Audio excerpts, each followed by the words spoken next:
नमस्कार दोस्तों, हर्षित द्विवेदी एजुकेशन में आपका स्वागत है। मेरा नाम है विनीत सागर। आज इस वीडियो में हम डिस्कस करेंगे India's ambitious nuclear power plan के बारे में और what is India's 3 stage nuclear programme. देखिए, आज इस वीडियो बनाने का मेरा मकसद ये है दोस्तों, रिसेंटली बेसिकली लास्ट वीक हमने हमारे father of Indian nuclear programme Homi Jehangir Bhabha साहब के बर्थ एनिवर्सरी मनाए थे, 112th बर्थ एनिवर्सरी, जो अक्टूबर 30 को था। तो होमी बाबा साहब के बारे में आप सब जानते होंगे, ये हमारे फादर ऑफ न्यूक्लियर प्रोग्राम है। इनका जन्म हुआ था अक्टूबर 30, 1909 को। एंड हमारे जो एटॉमिक एनर्जी एस्टैब्लिशमेंट है, ये इन्हीं का इनिशिएटिव था। इसका नाम लेटर हमने चेंज किया था बाबा एटॉमिक रिसर्च सेंटर करके, इनके डेथ होने के बाद। तो बेसिकली आज इस वीडियो में हम होमी जहांगीर बाबा साहब के 3 स्टेज न्यूक्लियर प्रोग्राम के बारे में डिस्कस करेंगे। बेसिकली एक न्यूक्लियर प्रोग्राम है जिसमें 3 स्टेजेस में इलेक्ट्रिसिटी प्रोड्यूस कर सकता है। अभी तक गवर्नमेंट ऑफ इंडिया इसमें सक्सेसफुल नहीं हुआ है, पहला ही स्टेज में रुका हुआ है।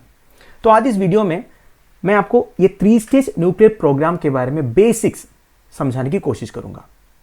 तो आगे जाने से पहले लेक्चर पर लाइक का बटन, चैनल को अब तक शेयर एंड सब्सक्राइब नहीं किया हो तो कर लीजिएगा। हमें सपोर्ट करने के लिए आप चैनल के मेंबर बन सकते हो ज्वाइन बटन के थ्रू। शुरुआत करते दोस्तों। एक्चुअली जब मैं इस टॉपिक के ऊपर रिसर्च कर रहा था तब मुझे एक आर्टिकल मिला द डिप्लोमैट में। ये आर्टिकल 1 साल पुराना है। It is written by Niharika Tagotra. 1 साल पुराना आर्टिकल है, फिर भी इसमें जो पॉइंट्स लिखा है दिस इज वेरी रिलेवेंट। आपका पूरा बेसिक्स क्लियर हो जाएगा। तो मैं इसी आर्टिकल के ऊपर आपके साथ डिस्कस करूंगा। देखिए, इंडिया का कमर्शियल न्यूक्लियर पावर प्रोडक्शन शुरू हुआ है 1969 में। Its nuclear power programme was conceived to be close fuel cycle to be achieved in 3 sequential stages. Actually Homi Jehangir Bhabha साहब का ही प्लान था, हमारा जो न्यूक्लियर पावर प्रोग्राम वो 3 स्टेजेस में होना चाहिए। 3 स्टेजेस मतलब दोस्तों, तीनों स्टेज में इलेक्ट्रिसिटी प्रोड्यूस होगा और एक स्टेज में जो फ्यूल यूज करेगा उसका जो बाई प्रोडक्ट से दूसरे स्टेज में इलेक्ट्रिसिटी प्रोड्यूस होगा, फिर उससे तीसरे स्टेज में इलेक्ट्रिसिटी प्रोड्यूस होगा। अब आप थोड़ा सा कंफ्यूज हो रहा होगा, मैं आपको डिटेल बताऊंगा वो कैसा है। सबसे पहले एक बात दोस्तों, आप सबको एक चीज पता होगा, दुनिया भर के न्यूक्लियर रिएक्टर्स में कौन सा फ्यूल यूज होता है, वो है यूरेनियम 235। बेसिकली यूरेनियम 235 का न्यूक्लियर फिशन करवाता है एक न्यूक्लियर रिएक्टर के अंदर।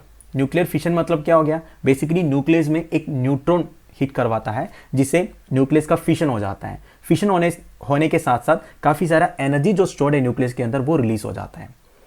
वो जो न्यूट्रॉन फिर दूसरे न्यूक्लियस को हिट करता है, फिर वो दूसरे को, तीसरे को, चौथा, इस तरह एक चेन रिएक्शन बन जाता है।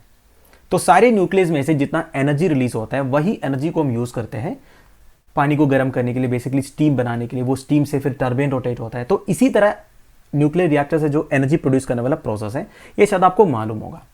पर देखिए, इंडियन कॉन्टेक्स्ट में बात करने से इंडिया के पास इतने सारे यूरेनियम रिजर्व्स नहीं है ऐसे फ्यूल यूज करने के लिए न्यूक्लियर रिएक्टर्स के अंदर।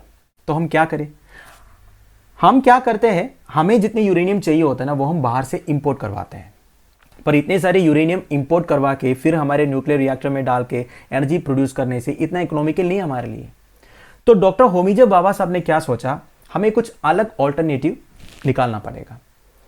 तो उन्होंने देखा हमारे पास यूरेनियम नहीं है, तो क्या हुआ, हमारे पास इतने यूरेनियम रिसर्च तो नहीं है, पर हमारे पास और एक एलिमेंट है, वो है थोरियम। देखिए दोस्तों, India is the world's 3rd largest research of thorium. पर ये एक बात है, थोरियम एक फिसेल मटेरियल नहीं है, थोरियम का न्यूक्लियर फिशन वगैरह हो नहीं सकता। तो अब क्या करें। पर होमी बाबा साहब को यह बात पता था कि एक सीरीज ऑफ रिएक्शंस करने से थोरियम को आप यूरेनियम 233 में कन्वर्ट कर सकता है। थोरियम टू यूरेनियम 233, जो एक फिसेल मटेरियल है जिससे आप चेन रिएक्शन शुरू कर सकते हो। क्लियर। आप देखिए, to add this and to eventually produce nuclear power from its thorium research, Indian scientist doctor Homi Bhabha drew the road map of the 3 stage nuclear programme. अब हम आते हैं 3 स्टेज न्यूक्लियर प्रोग्राम में, जो होमी बाबा साहब का एक इनिशिएटिव था। तो 3 स्टेजेस में हम एनर्जी प्रोड्यूस करेंगे। वो कैसे काम करते हैं मैं आपको बेसिक्स बताऊंगा। ज्यादा आइडिया तो मुझे भी नहीं है, टेक्निकलिटी मुझे भी मालूम नहीं है, बेसिक आइडिया मैं आपको बताऊंगा। तो देखिए दोस्तों, पहला स्टेज में क्या होता है, pressurised heavy water reactors will be used to produce energy from natural uranium. देखिए, पहला स्टेज में नेचुरल यूरेनियम यूज करेगा एनर्जी प्रोड्यूस करने के लिए। बेसिकली रिएक्टर के अंदर न्यूक्लियर फिशन करवाएगा, इससे एनर्जी प्रोड्यूस होगा। ये तो नॉर्मल है, सारे रिएक्टर्स में यही होता है। पर एक बात यह है दोस्तों, जब ये नेचुरल यूरेनियम यूज करके आप एनर्जी प्रोड्यूस करते हो ना, उससे और एक बाई प्रोडक्ट निकलता है, वो है प्लूटोनियम 239, ये एक्चुअली वेस्ट बन जाता है। पर हमारा जो 3 स्टेज न्यूक्लियर प्रोग्राम है, ये प्लूटोनियम को कैप्चर करके हम सेकंड स्टेज में यूज करेंगे। क्लियर? और सेकंड स्टेज में हम प्लूटोनियम एक फास्ट ब्रीडर रिएक्टर में डालेंगे। एक इंडिजिनियस टेक्नोलॉजी बेसिकली हमने ही बनाया है, fast breeder reactor technology. Breeder technology मतलब क्या है दोस्तों? जितना फ्यूल आप यूज करोगे, एक तो उसे एनर्जी प्रोड्यूस होगा, उसके साथ साथ उतना ही फ्यूल भी प्रोड्यूस होगा। मतलब अगर आप 100 प्लूटोनियम 239 डालोगे, एनर्जी प्रोड्यूस तो होगा ही होगा, 150 प्लूटोनियम 239 बन जाएगा। मतलब जितना फ्यूल कंज्यूम होता है उससे ज्यादा प्रोड्यूस भी होगा। क्लियर? ये है ब्रीडर टेक्नोलॉजी। ठीक है, फिर आता है final stage of the cycle, would involve the use of Pu-239 required from the second stage in combination with thorium 232। इधर आता है थोरियम। तो फाइनल स्टेज में हम जो प्लूटोनियम 239 एक्सेस प्रोड्यूस हुआ होगा सेकंड स्टेज में से, उसको निकाल के हम थोरियम 232 के साथ मिक्स करेंगे। इससे क्या होगा? एक तो एनर्जी प्रोड्यूस होगा एंड यूरेनियम 233 प्रोड्यूस होगा, जो एक फिसेल मटेरियल है, इसे अब फिशन हो सकता है। एंड ये जो यूरेनियम 233 को हम डालेंगे थर्मल ब्रीडेज में। ठीक है, the production of uranium 233 from thorium 232 would complete the cycle. U-233 would be used as a fuel for the remaining part of the fuel cycle. तो बेसिकली फाइनल स्टेज में हम कौन सा फ्यूल यूज करेंगे? Uranium 233। तो और एक बार मैं पूरा बता देता हूं। पहला स्टेज में नेचुरल यूरेनियम यूज करेगा, दूसरा स्टेज में प्लूटोनियम 239 यूज करेगा, और तीसरा स्टेज में यूरेनियम 233 यूज करेगा। क्लियर? यह है इसके बारे में बेसिक्स। इतना ही जाने दोस्तों, ज्यादा टेक्नोलॉजी रिलेटेड चीजें तो आपको जानना नहीं है। आप कुछ और बात करते हैं। देखिए, as of now India producers about 6.7 gigawatt power from nuclear fuel from its 22 nuclear power plants. तो हमारे देश में 22 न्यूक्लियर पावर प्लांट्स हैं, जिसमें से 6.7 गीगावाट पावर जनरेट होता है, effectively contributing 1.8% to the total energy mix. हमारा जो पूरा एनर्जी प्रोडक्शन है, इसका केवल 1.8% आता है न्यूक्लियर पावर में से। ठीक है, पर हमारा जो डिपार्टमेंट ऑफ एटॉमिक एनर्जी का प्लान ये नहीं था। उनका प्लान ये था 2020 तक कम से कम 20 गीगावाट प्रोड्यूस हो जाए एंड 2030 तक कम से कम 48 गीगावाट प्रोड्यूस हो जाए। पर इसके लिए हमारा जो 3 स्टेज न्यूक्लियर पावर प्रोग्राम है, ये इंप्लीमेंट करना जरूरी है। ठीक है, while India has successfully completed the first stage of its nuclear fuel program, the second stage is still in the works. First stage तो हमने कंप्लीट किया, फर्स्ट स्टेज में से हमने एनर्जी भी प्रोड्यूस कर रहा है, पर सेकंड स्टेज, थर्ड स्टेज का अभी तक कुछ हुआ नहीं है।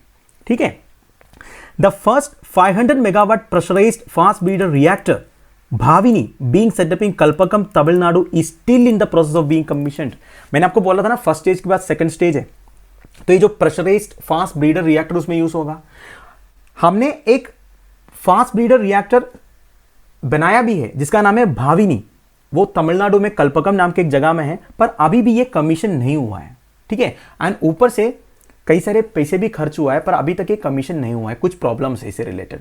तो इसे आपको क्या समझ में आ गया कि इंडिया का जो सेकंड स्टेज न्यूक्लियर प्रोग्राम में जो सेकंड स्टेज के लिए एक प्रेशराइज्ड फास्ट ब्रीडर रिएक्टर बनाया था, उसका नाम है भाविनी, वो तमिलनाडु में कल्पकम में है, वो अभी तक कमीशन नहीं हुआ। And it is expected to ready by 2022-23 with an estimated total cost of whopping 96 billion Indian rupees. देखिए दोस्तों, ऐसा के लिए पैसे लगता है।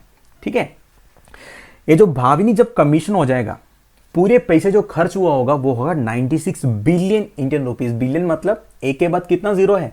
369 जीरोस। ठीक है, मतलब 100 करोड़। वैसे गवर्नमेंट ऑफ इंडिया की तरफ से एक बजटरी अनाउंसमेंट हुआ था 2017-18 में। It provided for the construction of 10 units of 700 megawatt indigenous PHWR। PHWR मतलब pressurised heavy water reactor. Of this, the Kakrapar atomic power project being developed in Gujarat became first one to achieve criticality। देखिए, criticality achieve करना मतलब क्या होता है?